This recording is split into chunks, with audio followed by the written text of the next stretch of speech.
Sobat Altro, kenalin namaku Hanifah Arum Khairunisa, mahasiswa BK FIPUM Angkatan 2023. Nah, teman-teman, di sini kita akan bersama-sama menyaksikan BK First. Apa sih BK First itu?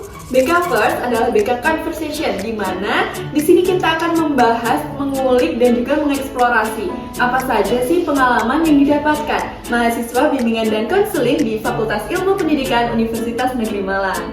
Langsung aja tanpa berlama-lama, kita saksikan podcast berikut. Halo Sobat Altro, selamat datang di BK First. Nah, kali ini BK First akan mengeksplorasi berbagai kegiatan mahasiswa bimbingan dan konseling di dunia perkuliahan. Nah, teman-teman, kalau kita ngomong-ngomong tentang bimbingan dan konseling, apa nih kira-kira yang terlintas di pikiran teman-teman? Apakah hanya sekedar praktik konseling? Nah, itu juga yang akan kita bahas pada podcast kita kali ini dengan narasumber kita yang sangat spesial, yaitu salah satu duta kampus Universitas Negeri Malang. Di sini kita sudah langsung bersama dengan Kak Nosa. Langsung saja Kak Nosa bisa berkenalan terlebih dahulu.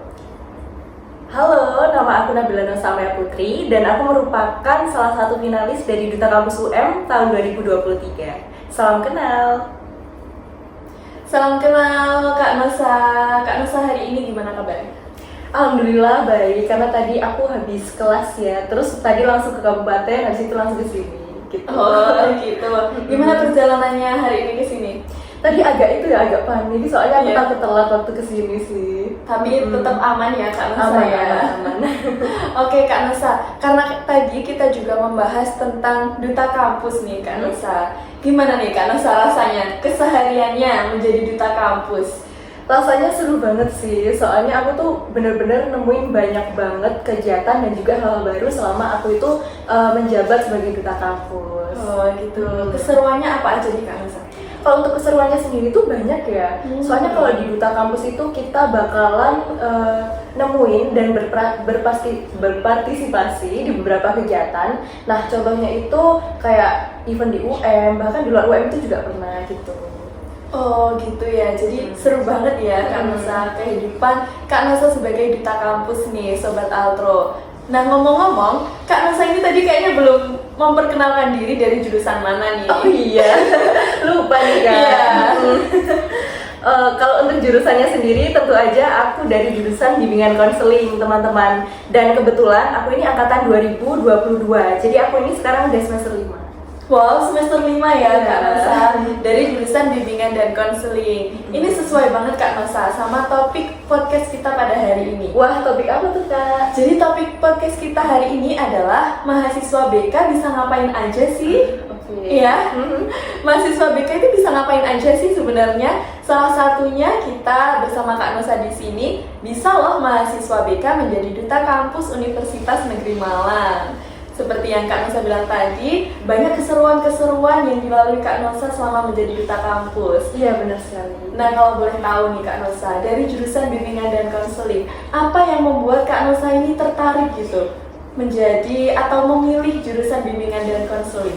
Kalau dari aku sendiri sih itu ya sebenarnya. Dulu itu aku nggak tahu malah kalau ada jurusan BK itu BM gitu. Iya. Jadi dulu itu aku awalnya malah milih itu jurusan sastra Inggris. Karena sastra Inggris? Iya benar, soalnya aku tuh dulu emang punya ketertarikan yang tinggi sama bidang sastra gitu. Jadi dulu sewaktu aku SNM, kan dulu kan sebutannya SNMPTN tuh. Nah itu aku milihnya di jurusan sastra Inggris sama jurusan sastra Indonesia gitu. Tapi karena belum rezeki nih, akhirnya ya udah aku sempat ngedown terus bingung kan, kira-kira mau pilih jurusan apa ya kalau di UM. Soalnya emang dari orang tua sendiri itu udah nyuruh aku buat kuliah di UM aja, karena kan biayanya murah, terus lebih terjangkau sama dekat sama rumah gitu kan.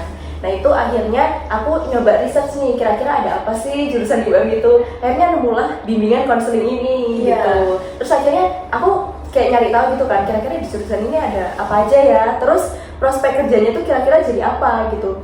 Terus ternyata waktu aku research itu bisa jadi konselor, terus guru BK sama itu HRD. Nah dari situlah kayak ngerasa oke lah, aku masuk ke jurusan ini aja gitu.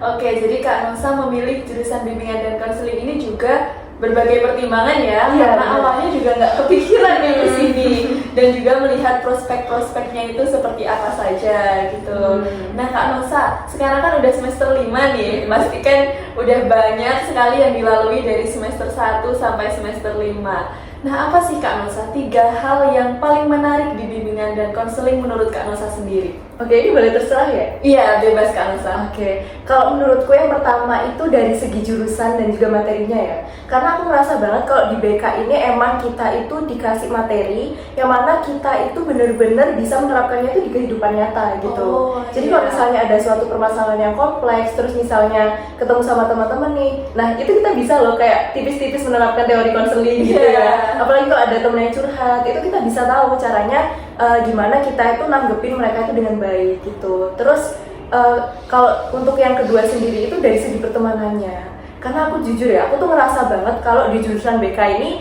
lingkungannya itu sangat positif, terus teman-temannya itu sangat suportif banget. Nah, terutama waktu aku tuh jadi delegasinya di Duta Kampus, itu aku bener-bener ngerasa kalau didukung banget dari teman-teman sekelasku, teman-teman sejurusan, itu mereka datang semua buat ngedukung aku gitu. Wah, jadi suportif banget gitu ya Kak. Terus kalau untuk yang satunya lagi itu lebih ke apa ya? Kalau menurutku hal yang menarik di BK itu salah satunya adalah kan banyak banget ya mahasiswanya yang mereka itu tertarik sama bidang akademik maupun non akademik. Nah dari situlah aku tuh kayak nemuin sebuah lingkungan yang mana aku tuh bisa berkembang loh dengan adanya orang-orang yang seperti itu di sekitarku gitu. Wah, luar biasa banget ya lingkungan di bimbingan dan konseling Universitas Negeri Malang ini Kak Nosa. Dari mulai kita bisa mengetahui nih kalau teman-teman kita cerita perspektifnya itu kayak gimana. Iya. Itu juga hal yang seru banget ya Kak Nosa. Kita bisa memahami orang lain, terus teman-teman juga sangat suportif di sini. Jadi makin betah nih Kak Nosa di BKUM. Wah tentu saja sangat betah ya karena saya sangat senang menjadi keluarga dari BKUM. Oh ya baik. Nah tadi kan kita udah mulai ngomong-ngomong tentang mahasiswa BK. Sebagai mahasiswa BK gimana kita perkuliahannya begitu ya Kak. Iya. Nah kalau kita pengen tahu lebih dalam lagi nih gimana proses awal Kak Nosa bisa daftar di Duta Kampus gitu kan, kayak mahasiswa BK ini kan lingkupnya pendidikan gitu ya Kak. Kayak pendidikan itu ya udahlah fokus jadi guru aja gitu. Nah Kak Nosa ini gimana sih langkah awalnya kok bisa sampai jadi Duta Kampus gitu?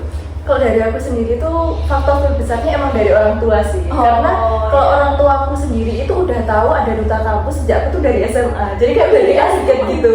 Iya. Jadi waktu SMA dulu tuh mama aku kayak pernah bilang kan, kamu kalau udah kuliah ikutan Duta Kampus ya kayak gitu. Karena kebetulan emang dari SMA itu aku kayak udah masuk ke sekolah model gitu Kak. Oh. Karena waktu itu aku emang sempat belajar caranya catwalk, terus public speaking, terus beauty class dan lain-lain. Yang mana ternyata hal itu tuh kepake banget waktu aku tuh daftar jadi Duta Kampus gitu. Oh gitu, jadi memang udah ditargetkan sejak awal gitu ya Kak Iya. Nosa. Kalau boleh tahu nih Kak Nosa, prosesnya itu apakah lama dan apakah karena tadi Kak Nosa juga sudah bilang di Duta Kampus ini jadwalnya cukup padat dan butuh support banget dari teman-teman, apakah proses perjalanan menuju menjadi seorang Duta Kampus itu banyak struggle-nya atau gimana? Wah kalau itu sendiri sih kan itu ya, aku tuh sebenarnya udah pengen masuk Duta Kampus itu dari maba, dari semester 1. Iya. Tapi sayangnya waktu maba itu emang kita kan banyak kegiatan ya.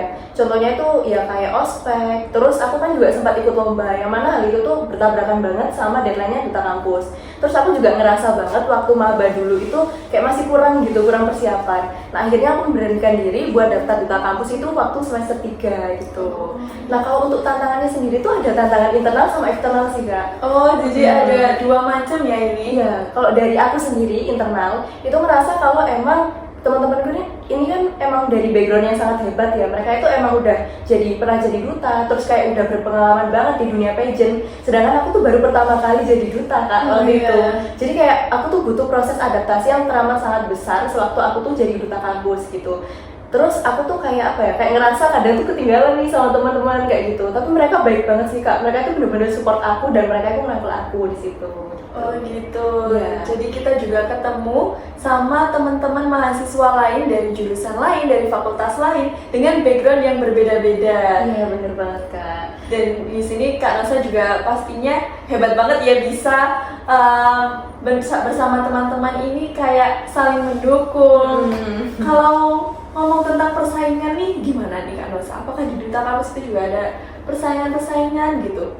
Kalau untuk persaingannya sendiri sih ada ya, tapi kita tuh secara sehat aja. Oh. Bahkan selama aku itu jadi duta kampus, waktu karantinanya ya terutama, itu aku merasa banget kalau mereka ini bersaing tapi secara sehat banget gitu Kak. Jadi nggak ada yang namanya itu kayak aku harus menang nih kayak gitu, atau yang menggebu-gebu, yang terlalu berambisi, itu nggak ada di duta kampus. Bener-bener mereka itu bersaingnya tuh secara fair dan secara dari skill aja gitu Kak. Oh gitu. Keren banget ya Kak Nosa ini teman-teman. Karena sudah dari SMA dibekali untuk menjadi duta, didorong dan disupport, dan dari Kak Nosanya sendiri juga punya kemauan yang besar, dimana tidak dipungkiri ya Kak, walaupun kita dari jurusan apa, dari fakultas apa, selagi kita bisa memaksimalkan potensi yang ada dalam diri kita akan bisa jadi apa yang kita mau, begitu ya Kak? Benar sekali, saya setuju. Oke Kak Nosa, untuk menjadi selama ini, Kak Nosa duta kampus ini selama berapa lama ya kalau dihitung sampai hari ini? Kalau untuk masa jabatannya sendiri, sebenarnya duta kampus itu hanya 1 tahun Kak. Oh, hanya 1 tahun. Iya, tapi karena sekarang kan duta kampus sudah jadi UKM ya, jadinya itu angkatan yang lama itu juga ikut menjabat. Jadi kurang lebih selama 2 tahun juga. Oh, selama 2 tahun gitu ya. Nah Kak Nosa, sebagai duta kampus, apa sih yang bisa Kak Nosa terapkan ilmu-ilmunya dalam bidang bimbingan dan konseling jurusan dari Kak Nosa sendiri? Kalau untuk itu sendiri sih banyak banget ya Kak ya. Karena aku tuh ngerasa kalau selama aku tuh menjadi bagian dari duta kampus, itu aku ngerasa kalau emang aku tuh sangat berkembang gitu Kak. Kan dulu waktu maba, itu kan aku kan sempat jadi mahasiswa kupu-kupu yang gitu kalau kuliah pulang gitu aja. Tapi sejak aku tuh ikut organisasi duta kampus, itu aku ngerasa banget kalau emang ada beberapa skill itu yang sangat bermanfaat Kak. Nah contohnya itu kayak skill public speaking, terus skill kita itu komunikasi dengan orang lain, skill kita itu bisa ngobrol dengan orang lain itu seperti apa, itu benar-benar kita pelajari di duta kampus ini Kak. Karena kita kan juga sering diundang buat jadi MC, terus jadi materi sama jadi apa ya, pokoknya public speaker gitu Kak di ribuan orang, ratusan orang, pokoknya dari lingkup kecil sampai lingkup yang besar gitu Kak. Yang paling aku highlight itu sih lebih ke skill komunikasi sama public speakingnya. Dan itu juga sangat penting ya di bimbingan dan konseling ya. Iya bener banget, soalnya kan kalau di BK sendiri itu kan kita kan dipersiapkan buat jadi guru BK sama konselor ya, yang mana pasti kita itu bakalan berurusan sama orang-orang banyak gitu. Iya bener banget Kak Nosa, jadi gimana juga cara kita untuk menyeimbangkan gitu dari duta dan juga dari bimbingan dan konseling. Jadi kita nggak memberatkan salah satu gitu ya Kak Nosa, saling berkesinambungan. Oh ya Kak Nosa, gimana nih Kak Nosa dalam jadwal yang sangat padat ini di semester 5 ini, apakah Kak Nosa masih bisa untuk manage waktu dengan baik karena sudah terbiasa, atau malah semakin struggle nih Kak di semester 5? Kalau dari aku sendiri sih itu ya, kadang masih ngerasa struggle, tapi alhamdulillah kalau dibandingkan sama semester yang 3 itu, waktu pertama kali aku jadi duta kampus itu aku ngerasa lebih better sekarang sih. Oh, better sekarang ya, karena ya udah terbiasa juga nih Kak Nosa. Oke Kak Nosa, nah teman-teman kita kan pasti pernah dengar ya kalau sebagai mahasiswa UN, kita itu dengar-dengar itu ada istilahnya paduka. Nah, paduka ini apa sih Kak Nosa? Oh itu, jadi paduka itu sebenarnya sebuah singkatan Kak. Oh singkatan. Mungkin kalau orang-orang mikirnya paduka itu apa ya? Kalau dari kakaknya sendiri apa nih? Kalau paduka itu kayak istilahnya kerajaan gitu ya Kak ya. Jadi kita itu paduka ini sebenarnya apa, di UM itu ada apa? Paduka gitu. Paduka itu singkatan dari Paguyuban Duta Kampus Kak. Oh, Paguyuban Duta Kampus. Di situ isinya duta-duta kampus di Universitas Negeri Malang. Iya benar sekali Kak. Dan fun fact-nya emang singkatan-singkatan seperti itu tuh tergantung univnya Kak. Karena kebetulan kalau di UM itu singkatannya Paduka, tapi di kampus lain itu beda lagi gitu. Oh gitu ya? Iya. Ini juga wawasan baru ya untuk teman-teman. Jadi kita nggak bisa ini kalau kita ditanya sama mahasiswa luar, terus paduka itu apa? Nggak tahu, jangan sampai nggak tahu ya. Karena di sini Kak Nosa juga sudah menjelaskan bahwa itu adalah singkatan Paguyuban Duta Kampus Universitas Negeri Malang. Nah Kak Nosa, Duta Kampus ini apakah memang di satu bidang saja atau ada berbagai bidang nih? Maksudnya bidang ini seperti apa ya Kak contohnya? Kan duta kampusnya di Universitas Negeri Malang ini ada banyak ya, ada yang perempuan juga berbagai, ada duta yang beragam dan juga yang laki-laki juga ada beberapa duta. Nah itu apakah di satu bidang yang sama, di nanti satu event, apakah dibagi si yang pasangan ini di bagian event rektorat misalnya, yang event ini di event apa gitu, bagaimana? Oke, mungkin aku sedikit cerita juga ya. Oh, iya. Jadi kalau di Paduka itu ada pembagian SI sama kayak organisasi lain, misalnya kayak si PSDM, terus si Humas, sama si dokumentasi. Kebetulan kalau di Paduka itu hanya ada 3 saja. Nah yang mana memang setiap SI ini kan dipegang sama beberapa orang tuh Kak. Nah tapi ini beda lagi sama penugasan. Kalau penugasan itu kita nyebutnya itu ya kayak event itu. Event itu biasanya kita namain penugasan Kak. Karena setiap penugasan itu biasanya bakalan dicari tuh beberapa pasangan. Misalnya dari pihak rektorat nih itu butuh 2 pasangan. Nah itu kita bisa delegasikan dari Paduka itu sebanyak 4 orang, berarti 2 orang laki-laki dan 2 orang perempuan gitu Kak. Dan itu random aja nggak apa-apa. Jadi nggak harus pakem pasangannya itu terus gitu Kak.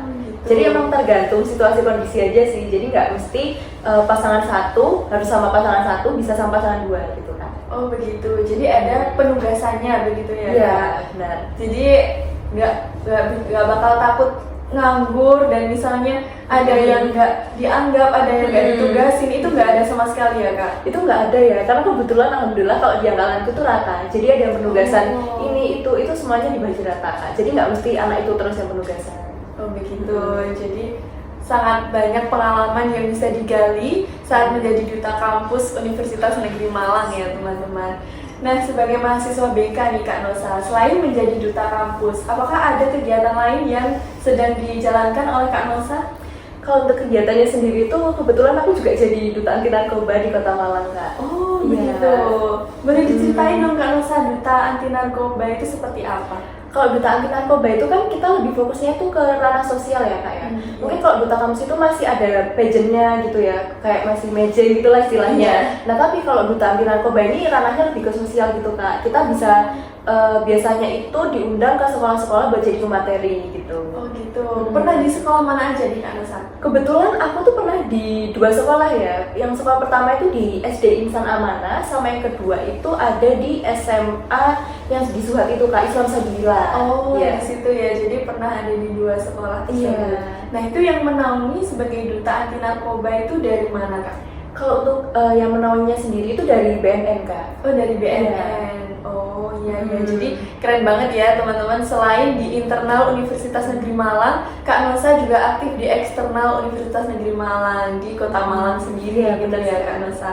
Nah Kak Nosa, apakah Kak Nosa ini ada prinsip yang Kak Nosa pegang? Karena kan dari berbagai kesibukan Kak Nosa, yang pastinya Kak Nosa juga ingin kuliahnya selesai dengan maksimal dan tepat waktu. Apakah ada nih prinsip yang Kak Nosa pegang supaya Kak Nosa ini nggak terlena dan nggak keteteran di dunia perkuliahan ini? Kalau untuk prinsip dari saya sendiri itu lebih ke itu sih, pintar-pintar buat manajemen waktu sama jangan sampai ke distract sama orang lain gitu kan. Gitu. Soalnya kalau dari aku sendiri kan aku sempat juga ya ngalamin yang namanya itu susah ngatur waktu. Dan itu bener-bener bikin aku tuh kayak overwhelmed gitu loh Kak. Jadi selama aku kuliah ini aku juga pernah kayak telat ngerjain tugas gitu juga pernah, karena emang saking banyaknya kegiatan, terus karena aku juga udah capek banget. Tapi sejak semester 5 ini alhamdulillah aku sudah bisa manage itu dengan baik gitu. Terus kalau untuk yang nggak ke distract orang itu lebih ke itu ya kan, kita tuh nggak selamanya mendapatkan omongan positif dari orang lain ya, pasti ada juga omongan negatif. Nah itu kadang tuh kayak bikin aku tuh ngerasa ngedown juga pernah Kak, karena emang ada beberapa hal yang di dunia ini tuh nggak bisa kita kontrol kan.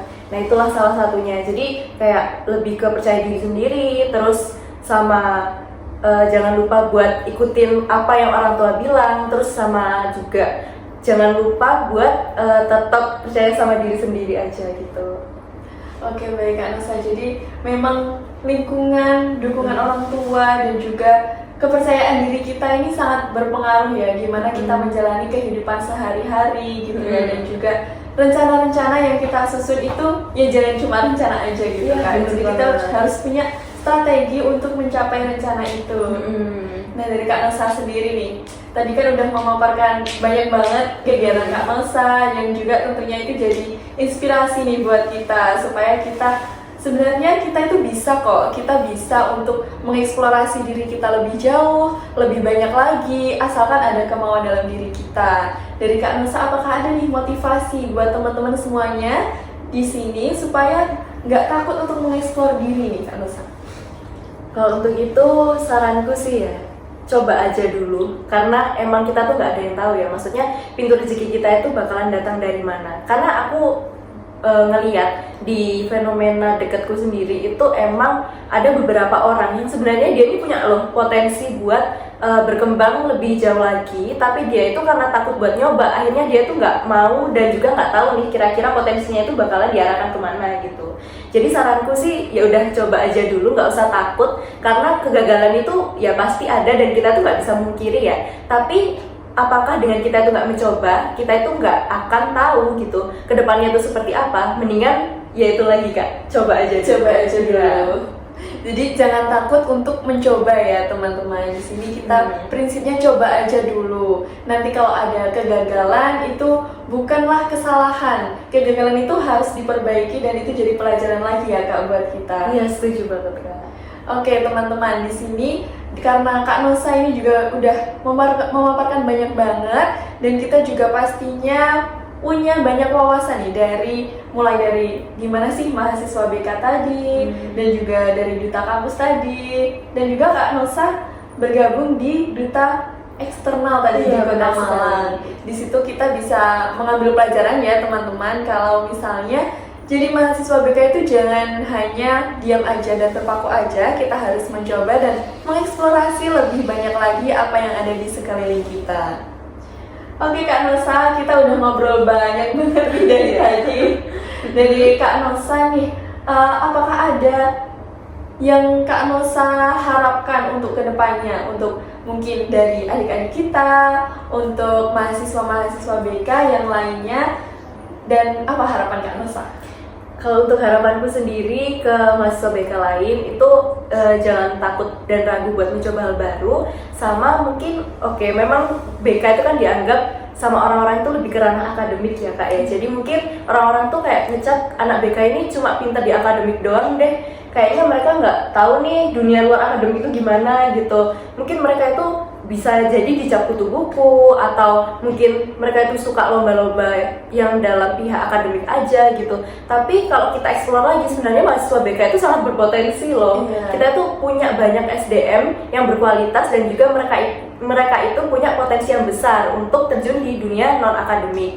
Jadi kalau harapan dari aku sih semoga aja mahasiswa BK yang sekarang itu lebih aware dan juga lebih tahu nih sama potensi dirinya itu apa gitu. Kita aminkan bersama ya harapan dari Kak Nusa. Dan jangan lupa kalau misalnya kalian emang tertarik nih buat jadi duta-dutaan, bisa lah ikut Paduka 2025. Bisa nih kita menghubungi Kak Nusa langsung ya. Boleh banget. Kita sharing sama Kak Nusa. Dan teman-teman tadi juga sudah dimotivasi dan sudah mendengar harapan dari Kak Nusa. Teman-teman semua semangat dan juga semangat juga untuk Kak Nusa menjalani hari-harinya. Baik. Di sini saya mengucapkan terima kasih banyak ke Kak Nusa sudah bersedia untuk bergabung di podcast. Kita sharing sama teman-teman di sini pada hari ini. Banyak banget yang kita dapat pada sharing hari ini. Kak Nusa, terima kasih banyak. Semoga hari-hari Kak Nusa bisa berjalan dengan lancar, impian-impian Kak Nusa bisa tercapai, dan lancar-lancar selalu untuk kuliahnya dan juga menjadi duta. Amin. Terima kasih banyak, semoga Kakak juga ya. Amin. Baik teman-teman, kita usai sudah ngobrol-ngobrol dengan Kak Nusa sebagai Duta Kampus Universitas Negeri Malang dan tentunya sebagai mahasiswa BK. Jadi topik kita kali ini tadi, mahasiswa BK bisa ngapain aja sih? Sudah terjawab oleh Kak Nusa. Banyak sekali yang bisa kita lakukan sebagai mahasiswa BK. Dan tentunya teman-teman setelah ini jangan patah semangat, jangan takut untuk mencoba dan selalu berusaha menjadi yang terbaik. Sampai jumpa di BK First selanjutnya. Bye-bye!